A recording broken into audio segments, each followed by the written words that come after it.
Doctor Yasmin Rashid तो इसलिए नहीं खड़ी ना कि यूथ फैक्टर है, क्योंकि गरूर इश्क का बांगपन है, वो तो उनकी उम्र चली गई। वो इसलिए खड़ी हैं क्योंकि उनको तारीख से वाकफियत है और उनकी चूँकि अच्छी सियासी तरबियत हुई है, वो बड़ी हुई हैं सियासी माहौल में। उनके पास एक विजन है, उनको मुस्तकबिल नज़र आ रहा है और वो जानती हैं कि ये थोड़ा सा टाइम अगर गुजार लिया तो जो आगे ग्लोरी है उसका कोई मुकाबला नहीं। एक तो वो उनका आइडियल उनको इंस्पायर करता है, और दूसरा क्योंकि तारीख से वाकिफ़ है ना और हिस्ट्री से और सियासी तरबियत हुई है, तो उन्हें पता है कि ऐसे टाइम आते रहते हैं और ये टाइम चले जाते हैं। ये ऐसा ही है कि इमरान खान जब क्रिकेट खेलता है वर्सेस जब मैं खेलता हूँ तो ज़मीन आसमान का फर्क, बहुत 1 करोड़ फ़र्क। लेकिन एक फ़र्क ये है उसमें कि खान साहब को पता है कि जब मैच फंसा हुआ है तो ये फंसते रहते हैं, मैच निकलते रहते हैं उनसे। और मैं जब खेलता हूँ और मेरा पहली दफ़ा मैच फंसता है, मतलब ओवर में चाहिए 12 रन, 3 बॉलें मुझसे मिस हो गई, चौथी बॉल में मेरी हिम्मत ही ख़त्म हो जाती है। मैं समझता हूँ कि नहीं हो सकता ये। तो खान साहब को तो पता है 3 बॉलें मिस होती रहती हैं, अगली 3 बॉलों में लग जाती है शॉट। ये जो साइज तरबियत है ना, ये भी उनको पता है कि ये ऐसे टाइम आते रहते हैं, उनको ये अंदाज़ा है। और ये सिर्फ डॉक्टर यास्मीन राशिद को अंदाज़ा नहीं है, ये शेख रशीद को भी अंदाज़ा है। शेख रशीद का एक बड़े मज़े का बयान आया था कि जेलों में जाते रहते हैं ना लोग, जेल से क्या जेल मार देती है, आपको मौत हो जाती है जेल में फ़ौरन। तो ऐसा नहीं होता, तो क्योंकि सियासी ट्रेनिंग हुई हुई है लंबी, तो उसको पता है कि ये कैसा है। जब आपकी ये ट्रेनिंग हुई हो ना तो आप खड़े रहते हो मुश्किल में, और जब आप की ट्रेनिंग ना हो तो आप खड़ा होना आपके लिए मुश्किल हो जाता है, क्योंकि आपको लगता आपको एक अनसर्ट।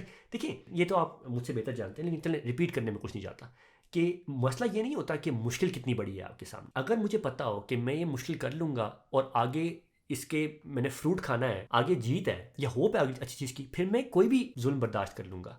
लेकिन जब आप मेरी उम्मीद मार देते हैं ना, या फिर मुझे पता नहीं होता, मुझे पता ही ना हो कि आगे क्या हो सकता है, सही भी हो सकता है, तब मैं सही मुश्किल में फंसता हूँ, क्योंकि तब अनसर्टेनिटी में ना बंदा एक सेकंड नहीं रुका जाता। मिसाल के तौर पर अगर मैं अपना सांस रोक के यहाँ पे, आप मुझे कहना कि बिलाल अपना सांस रोक लो, तो मैं अगर यहाँ पे अपना सांस रोक लूँ, मुझे पता है कि आपने मुझे 5 सेकंड बाद बोलना है कि सांस खोल दो, तो मैं आराम से 5 सेकंड रुक जाऊंगा। लेकिन अगर मुझे पता ना हो कि आपने 5 सेकंड बाद मुझे रोकना है, तो फर्ज के मैं रुका हुआ है, 6 सेकंड हो गए, 7 सेकंड हो गए, और आप रोक नहीं रहे मुझे, तो हो सकता है कि वैसे मैं 15 सेकंड तक अपना सांस रोक सकूं। अब मुझे पता नहीं है कि आपने रोकने का प्लान है आपका, तो 7वें 8वें सेकंड में मैं पैनिक करना शुरू हो जाऊंगा कि अभी खोलूं, अभी खोलूं, क्यों मुझे नहीं पता कहाँ जा रहा है ये, क्या पता आप मुझे मार दें। तो ये जो बंदा सियासी अखाड़े में बचपन से उसकी ट्रेनिंग हुई हो, अच्छी ट्रेनिंग, तो वो बंदा इसको बर्दाश्त कर लेता है। इसकी बुरी ट्रेनिंग देखनी हो आपने तो हमारे मुखालफिन में देख लें कि जब ज़िंदगी में मुश्किल आई मुल्क छोड़ के चले गए। सियासत में उनकी भी ट्रेनिंग हुई, लेकिन अच्छी सियासत में ट्रेनिंग नहीं हुई। और ये बात मैं आपको ऐसे नहीं बताना चाहता, मैं यास्मीन राशिद की स्टोरी बता के आपको बात बताना चाहता हूँ। यास्मीन राशिद के जो वालिद साहब थे वो पीपीपी से बड़े लंबे एफिलिएटेड थे और सियासत में एक्टिव थे।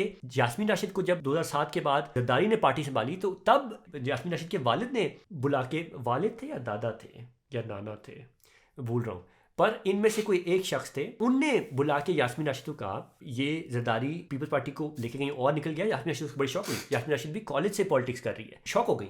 तो उनको बुला के फिर उन्होंने कहा कि मैं ये इमरान खान को सुनता हूँ, तुम इसके साथ हो जाओ, की बातें मुझे सही लगी, तुम इसके साथ हो जाओ। तो तब से यास्मीन राशिद जो है वो चेंज होके तो इमरान खान के साथ आ गई थी। कहने का मेरा मकसद ये कि उनकी ट्रेनिंग हुई थी सियासी माहौल में, और अच्छे सियासी माहौल में, पुख्ता सियासी माहौल में, इसलिए यास्मीन राशिद जो है वो बेहतर पोजीशन में, बेहतर सिचुएशन में, वो इस सिचुएशन को हैंडल भी कर सकती हैं, इसलिए वो खड़ी भी हैं। और यही वो ख़त्म करने के लिए, यही चीज़, यही क्वालिटी ख़त्म करने के लिए, ये जो मंजे हुए सियासतदान होते हैं, इनको ख़त्म करने के लिए, इनका नामो निशान मिटाने के लिए तो सिस्टम चाहता है कि ये आप इन लोगों को भूल जाएं। यही स्टोरी एजाज चौधरी की भी है। अगर मैं गलत नहीं हूँ, एजाज चौधरी फॉर्मर जमाती हैं। अब उनके बारे में मुझे ज़्यादा नहीं पता, पर चूंकि फॉर्मर जमाती हैं और मेरा थोड़ा बहुत पल्ला इंटरेक्शन हुआ है जमातियों से, तो मैं आपको इतना बता सकता हूँ कि ज़्यादा पॉसिबिलिटी इसकी है कि उनके पास जो विजन है ना, जो उनकी ट्रेनिंग हुई है, मौदूदी ने जो विजन दिया था, वो उनको एक लंबी तारीख में देखने का मौका देती है। उनको मलूकियत का अंदाज़ा होगा कि मलूकियत कितनी बुरी चीज़ है, उससे लड़ना कितना ज़रूरी है, और ये लड़ाइयाँ हो जाती हैं, कोई मसला नहीं, इससे बड़ी बड़ी लड़ाइयाँ हो जाती हैं। तो ये सेंस ऑफ हिस्ट्री है उनको भी कि ये टाइम गुजर जाता है ऐसे, और इनमें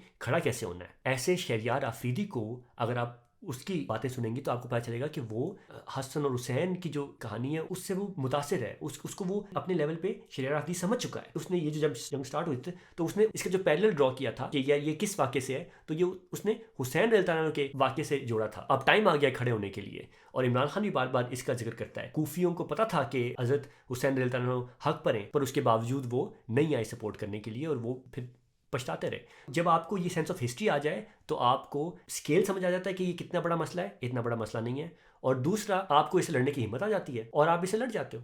अली मोहम्मद ख़ान को भी इस्लामिक हिस्ट्री से कनेक्शन है। मैं अपनी बात एंड करना चाहूँगा इन्हीं जो सियासत में बड़े लोग होते हैं ना, इनकी वैल्यू पे दो बातें कह के। ये लोग इतने ज़रूरी क्यों हैं, इनसे ख़तरा क्यों है अगलों को इतना ज़्यादा, वो क्यों इनको ख़त्म करना चाहते हैं, ये लोग ज़रूरी क्यों हैं। ऐसे नज़रियाती सियासत में पले हुए लोग माशरे का सतून होते हैं, पिलर होते हैं माशरे के। पावर का ताल्लुक किसी भी सोसाइटी से हमेशा रहेगा, पावर की बुनियाद पर चीज़ें होती रहेंगी, वो नहीं जा सकता इंसान के माशरे से। तो इसका मतलब है पावर को एक्सरसाइज करने वाले लोग भी होंगे और इदारे होंगे जो पावर को इस्तेमाल करते हैं। तो बच्चे हो गए या फिर ऐसा कह लें कि जो यंग नए इदारे हो गए, इनके मूड बदलते रहते हैं, इनकी इरादे बदलते रहते हैं, इनके जाविये बदलते रहते हैं, ये इधर उधर टकरे खाते रहते हैं, जो कि बहुत अच्छी भी होती हैं कभी कभार, पर बहुत डेंजरस भी हो सकती हैं। तो माशरा क्यों स्टेबल रहता है? क्योंकि ऐसे सियासी पले हुए काबिल और अच्छे लोग माशरे की जो फाउंडेशन है उसको दबा के रखते हैं, उसको ज़्यादा हिलने नहीं देते और ये अपना टाइम गुजार लेते हैं। इन पे मुश्किल टाइम आता है, 20-30 साल इनको